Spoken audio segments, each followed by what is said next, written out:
আসসালামু আলাইকুম, কি অবস্থা সবার? তো আজকে আমার সারা বাংলাদেশের মানুষ, সারা বাংলাদেশের স্টুডেন্ট সমাজ ভালো নাই। তাদের সবাই উৎকণ্ঠায় দিন পার করতেছে। এই সারা দেশে আন্দোলন চলতেছে, প্রতিটা বিশ্ববিদ্যালয়ে ছাত্রলীগ হামলা করতেছে। এছাড়া আরো বিভিন্ন জায়গায়, ঢাকার বিভিন্ন জায়গায় এবং সারা দেশের বিভিন্ন জায়গায় হামলা হচ্ছে। তো আজকে আমার বেগম রোকেয়া বিশ্ববিদ্যালয়ের এক ভাই শহীদ হয়ে গেছেন। তো এই এটা শুরু হয়েছে আবার সেই 1952 সালের মতো আন্দোলন। তখন স্টুডেন্টরা রাষ্ট্রভাষার জন্য আর কি তাদের জীবন দিছে। এবার আন্দোলন শুরু হয়েছে কোটা বিরোধী আন্দোলন। এই কোটা বিরোধী আন্দোলনের জন্য আরো আজকে 5 জন স্টুডেন্ট মোট জীবন দিছে।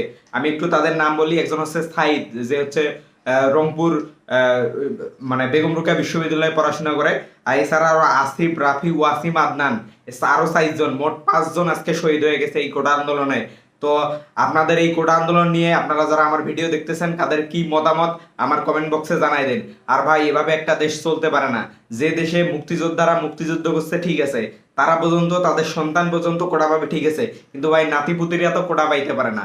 মানে একটা দেশে যারা মেধাবী, যারা পড়ালেখা করে চাকরি করার জন্য প্রস্তুতি নিচ্ছে, তাদের কি কোনো অধিকার নাই এই দেশে? এই আমাদের যে সাধারণ মুক্তিযোদ্ধারা আছে, তারা যদি আজকে বেঁচে থাকতো, তারা অবশ্যই এই কোটার বিপক্ষে আর কি কথা বলতো। তারা কোনোদিনও কোটার পক্ষে কথা বলতো না। তারা স্বাধীনই করছে এই কোটা থেকে বাঁচার জন্য। কারণ পূর্ব পাকিস্তান, পশ্চিম পাকিস্তান, যখন বাংলাদেশ মানে আমাদের দেশ যখন দুইটা ভাগে বিভক্ত ছিল পাকিস্তানের সাথে, তখন কিন্তু পূর্ব পাকিস্তান পশ্চিম পাকিস্তানের বিরুদ্ধে আন্দোলন করছে ঠিক এই একটা মাত্র কারণেই। কারণ পশ্চিম পাকিস্তান সর্বক্ষেত্রে সর্বক্ষেত্রে বৈষম্য করতেছিল পূর্ব পাকিস্তানের উপর। তারা শিক্ষা বলেন, আরো যে সামাজিক বিষয়গুলো বলেন, মানে যত প্রশাসনিক জিনিস বলেন, সবকিছুতে পূর্ব পাকিস্তানের মানুষ বৈষম্যের শিকার হচ্ছিল। আর এই বৈষম্যের বহিঃপ্রকাশেই কিন্তু আমাদের মুক্তিযুদ্ধ। এই কথা কিন্তু আপনাদের ভুলে গেলে চলবে না। তা আমরা যুদ্ধ করে স্বাধীন হওয়া একটা দেশের মানুষ, সেই দেশে আবার এরকম কোঠা চাপিয়ে দেওয়া। তা আমরা এই কোটার মানে পক্ষে কেউ না। আমরা স্টুডেন্ট সমাজ এই কোটাকে প্রতিহত করার জন্য সর্বদা মাঠে আছি। আপনারা অলরেডি দেখেছেন আমাদের 5 জন ভাই জীবন দিয়ে দিছে। এটা কিন্তু কোনো সহজ কথা না। এই আমাদের মুক্তিযুদ্ধের পরে, ভাষা আন্দোলনের পরে এরকম কোন আন্দোলনে শিক্ষার্থীরা তাদের দাবি আদায়ে এরকম শহীদ হয়ে গেছে, এরকম ঘটনা কিন্তু নজির কিন্তু বাংলাদেশে নাই। এই প্রথম এরকম নজির স্থাপন হয়েছে।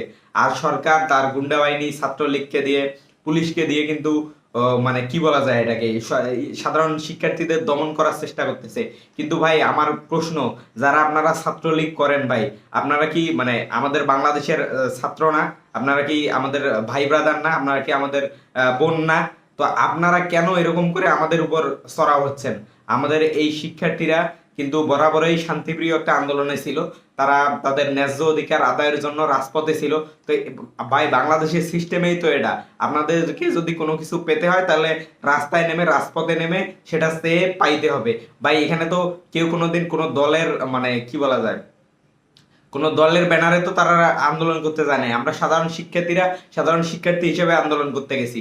ছাত্রলীগরা তো আমাদের শত্রু না, এই সরকারও আমাদের শত্রু না। সরকার আমাদের জন্য অনেক ভালো কিছু করতেছিল, স্টুডেন্ট বান্ধব অনেক সিদ্ধান্ত নিয়েছিল। আমরা তো ভাই সরকার বিরোধী না। কিন্তু তারা এই বর্তমানে যেভাবে আচরণ করতেছে, যে আচরণগুলো করতেছে, এই পুলিশ বাহিনী দিয়ে একের পর এক গুলি চাইরে পাচ্ছে, সারা বাংলাদেশ আজকে উত্তাল। এরকম তো হওয়ার কথা ছিল না। কেন এরকম হচ্ছে?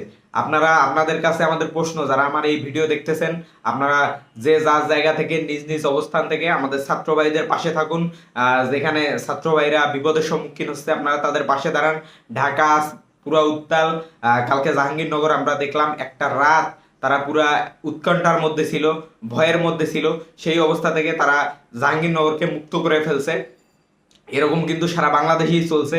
আজকে বেগম রোকেয়া বিশ্ববিদ্যালয়ে পুলিশের গুলিতে, পুলিশের সামনে এভাবে বুক পেতে দিয়েছিল আমাদের এক ভাই, আবু সাইদ নামে ভাই। তো এরকম সাহস দেখিয়ে ভাইরা কিন্তু তাদের ন্যায্য অধিকার আদায়ের জন্য চেষ্টা করতেছে। তো এটা কিন্তু অবশ্যই একটা মানে কি বলবো, আপনাদের যারা আমার ভিডিও দেখতেছেন, অবশ্যই সবার পাশে থাকা উচিত। আপনারা যে যার জায়গা থেকে আছেন, যাদের আপনাদের টাকা পয়সা আছে, তারা এই আন্দোলনকারী ভাইদের বিভিন্ন সহযোগিতায় আসতে পারেন। রক্ত লাগতেছে অনেক মেডিকেলে, তারপর ভাইরা অনেক অসুস্থ হচ্ছে। আপনারা যারা রক্তদাতা আছেন, তারা রক্ত দিয়ে ভাইদের পাশে থাকুন।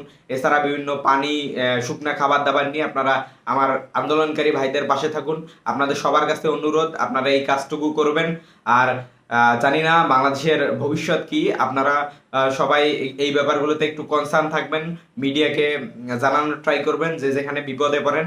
তো আজকে আমি আর কথা বাড়াবো না। বাংলাদেশ কোন দিকে যাচ্ছে সেটাই এখন দেখার বিষয়। আমরা স্টুডেন্ট সমাজ রাজপথে আছি। আমরা আমাদের দাবি আদায় না করে ফিরবো না। আমাদের দাবি একটাই, সেটা হচ্ছে এই কোটা মানে বহিষ্কার, কোটা বাদ দেওয়া আর কি, আর কোটার সংস্করণ করা। তো এই হচ্ছে আজকের ভিডিও। দেখা হচ্ছে পরবর্তী ভিডিওতে। সে পর্যন্ত সবাই ভালো থাকবেন। আল্লাহ হাফেজ।